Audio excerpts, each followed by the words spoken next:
নমস্কার। আজকে আমাদের সঙ্গে আছেন ক্যালকাটা হাইকোর্টের বিশিষ্ট লয়ার এবং এক্স প্রফেসর ডিপার্টমেন্ট অফ লয়ের অংশমান। নমস্কার। নমস্কার। স্যার, আপনার কাছে আমি জানতে চাইবো যে রিটটা আসলে কি? যেই প্রশ্নটা আপনি করেছেন যে রিট কি, সর্বপ্রথমে বলি যে রিট একটি, যেটা আমরা বলতে চাই কোর্টের বা আইনি পরিভাষাতে, এটা একটা আইনি প্রতিবিধান বা লিগ্যাল রেমিডি। এই রিটটা সাধারণত আমরা জানি উচ্চ ন্যায়ালয় অর্থাৎ স্টেট হাইকোর্ট বা সুপ্রিম কোর্ট অর্থাৎ সর্বোচ্চ ন্যায়ালয়, এই দুটো কোর্টে আমরা করতে পারি। আমাদের যদি মৌলিক অধিকার কোনোভাবে লঙ্ঘিত হয়, অর্থাৎ যেটাকে আমরা বলি আইনি পরিভাষায় ফান্ডামেন্টাল রাইটস, নাগরিকদের ভারতীয় সংবিধানে বেশ কিছু মৌলিক অধিকার দেওয়া রয়েছে।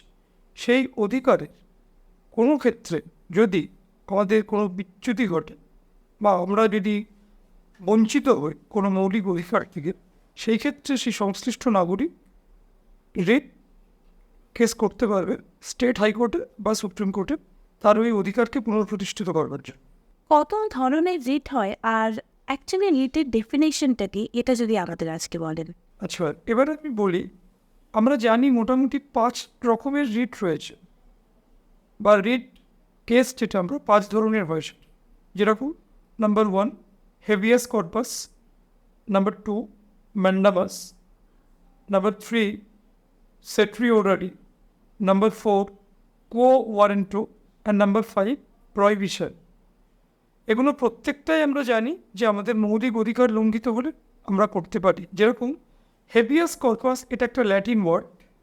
এর মানে কথাটার যদি লিটারাল মিনিং আমরা পড়ি, টু হ্যাভ দ্য বডি, অর্থাৎ কোনো মানুষকে যদি ইললিগালি ডিটেন করে কোনো গভর্নমেন্ট এজেন্সি, সেটা পুলিশ হতে পারে, সেটা আদার ল এনফোর্সিং অথরিটি বা এজেন্সি হতে পারে, সেই ক্ষেত্রে আমরা কিন্তু হেভিয়াস কর্পাসে মামলা দায়ের করতে পারি স্টেট হাইকোর্ট বা সুপ্রিম কোর্ট, তার অধিকারটাকে পুনঃপ্রতিষ্ঠিত করবার জন্য, বা সেই ব্যক্তি যিনি সরকারিভাবে তাকে অ্যারেস্ট করা হয়েছে কিন্তু তার কোনো হদিশ পাওয়া যাচ্ছে না, তাকে যাতে আমরা আবার কোর্ট তাকে হাজির করতে বলতে পারে তার লাইফ সিকিউরিটির জন্য।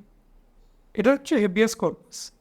তারপরে হচ্ছে ম্যান্ডামাস। ম্যান্ডামাস হচ্ছে কোনো প্রশাসনিক অন্যায় যদি হয়, কোনো রকম গভর্নমেন্ট এজেন্সি বা গভর্নমেন্ট অথরিটি বা গভর্নমেন্ট অফিস যদি কোনো নাগরিকদের প্রতি কোনো রকম ইনজাস্টিস করে, সেটাও কিন্তু মৌলিক অধিকারের লঙ্ঘন, এবং সেই ক্ষেত্রে কিন্তু ম্যান্ডামাস কেস হতে পারে।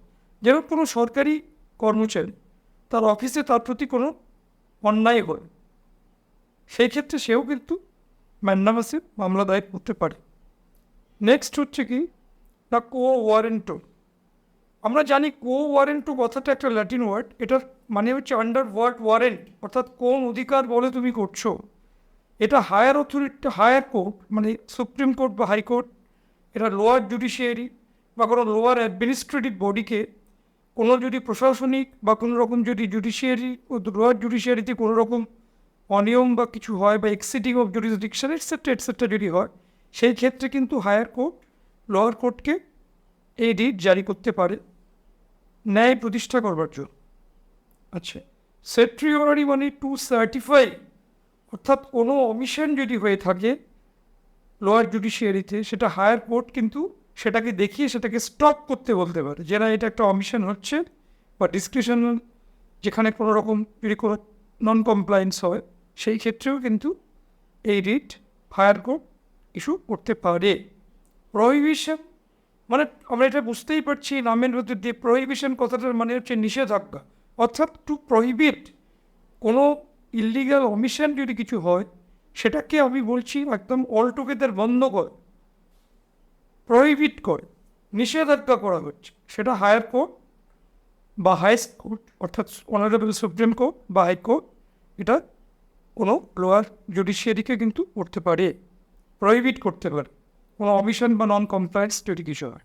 আমি আপনার কাছে জানতে চাইবো যে কি ক্ষেত্রে রিট করতে হয়। যেটা একটু আগে আমি বললাম যে কী কী ক্ষেত্রে রিট করতে হয়, যে প্রশ্নটা একটু করেছেন, সেটা হচ্ছে মোটামুটি মৌলিক অধিকার, যেখানেই নাগরিক মৌলিক অধিকার বা ফান্ডামেন্টাল রাইটস লঙ্ঘিত হচ্ছে, সেই ক্ষেত্রে আমরা রিট করতে পারি। এখানে আমি একটু বলি, ফান্ডামেন্টাল রাইটস বা মৌলিক অধিকার বলতে আমরা কি বুঝি। ভারতীয় সংবিধানে বেশ কিছু অধিকার আমাদের ভারতীয় নাগরিক অর্থাৎ সিটিজেনদেরকে দেওয়া হয়েছে, যেরকম রাইট টু লাইফ অর্থাৎ বেঁচে থাকার অধিকার, right to do religious practice অর্থাৎ ধর্মাচরণ করবার অধিকার, right two freedom of speech and expression অর্থাৎ আমাদের বাক স্বাধীনতা এবং মতামত প্রকাশ করবার স্বাধীনতা, right to conduct peaceful meeting অর্থাৎ আমাদের মিটিং মিছিল করবার অধিকার, ইত্যাদি ইত্যাদি, এগুলো সবই আমাদের মৌলিক অধিকারের মধ্যে পড়ে। এই অধিকারের কোনো একটা যদি লঙ্ঘিত হয় সেই ক্ষেত্রে আমরা স্টেট হাইকোর্ট বা সুপ্রিম কোর্টে আর্টিকেল 226 স্টেট হাইকোর্ট অথবা article 32 of the Indian constitution supreme কোর্টে আমরা মামলা দায়ের করতে পারব। কোন কোর্টে রিট করা যায় একটু যদি বলেন। আচ্ছা, ইতিপূর্বে আমি বলেছি কথা প্রসঙ্গে যে রিট আমরা প্রধানত রাজ্যের হাইকোর্ট বা সুপ্রিম কোর্টে আমরা করতে পারি। রাজ্যের হাইকোর্টে হলে হবে ভারতীয় সংবিধানের 226 226 ধারা অনুসারে, এবং সুপ্রিম কোর্টে হলে হবে আর্টিকেল 32 অর্থাৎ 32 নম্বর ধারা অনুসারে। মৌলিক অধিকার কত ধরনের এবং কি কি সেটা আমাদের একটু জানাবেন। মৌলিক অধিকার যেটা আমরা এর আগে একবার ডিসকাশন করেছি, মৌলিক অধিকার ভারতীয় সংবিধানে কিছু সুস্পষ্ট অধিকার ভারতীয় নাগরিক অর্থাৎ সিটিজেনদের ক্ষেত্রে দেওয়া হয়েছে, সেগুলোকে আমরা মৌলিক অধিকার বলছি। যেরকম আমরা জানি right two freedom of speech বাক স্বাধীনতা, রাইট টু লাইফ অর্থাৎ আমাদের বেঁচে থাকার অধিকার, right to practice religious activities ধর্মাচরণ করবার অধিকার, ইত্যাদি ইত্যাদি, এগুলো সমস্তই রাইট টু ইকুয়ালিটি অর্থাৎ সমান, আমাদের যদি কোনো রকম ডিসক্রিমিনেশন হয় সেটাও কিন্তু একটা অন্যায়, অর্থাৎ আমাদের সাম্যতার অধিকার রাইট টু ইকুয়ালিটি, ইটসেট্রা এগুলো সবই মৌলিক অধিকারের মধ্যে পড়ে এবং এগুলো আমরা নাগরিকরা ভারতীয় সংবিধান থেকে পেয়েছি।